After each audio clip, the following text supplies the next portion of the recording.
qui commence avec la présentation au sultan Sidi Mohammed Ben Youssef d'un plan de réforme politique que le sultan présentera et défendra devant la puissance coloniale. Face à cette résistance, unissant le roi et le peuple qui font front uni, les forces coloniales déportent et imposent l'exil à Madagascar, au symbole même de cette résistance. Feu Sa Majesté Mohammed V. Nous sommes le 20 août 1953. Ce fut alors le déclenchement de la révolution du roi et du peuple. La lutte politique devient résistance armée, aussi légitime que relevant d'un devoir national.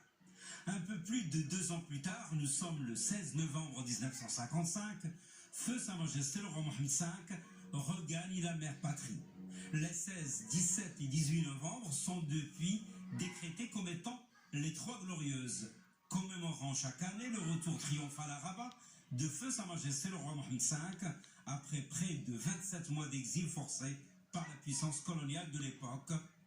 Le début de l'œuvre à la fois de l'édification du Maroc moderne et du parachèvement de la souveraineté du Maroc sur l'ensemble de son territoire.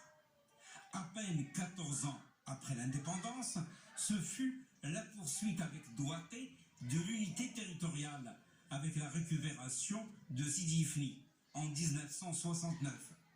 Ce même esprit des 3 glorieuses produira 6 ans plus tard la plus grande marche pacifique inédite dans l'histoire des nations, au nom de la liberté et de la dignité humaine.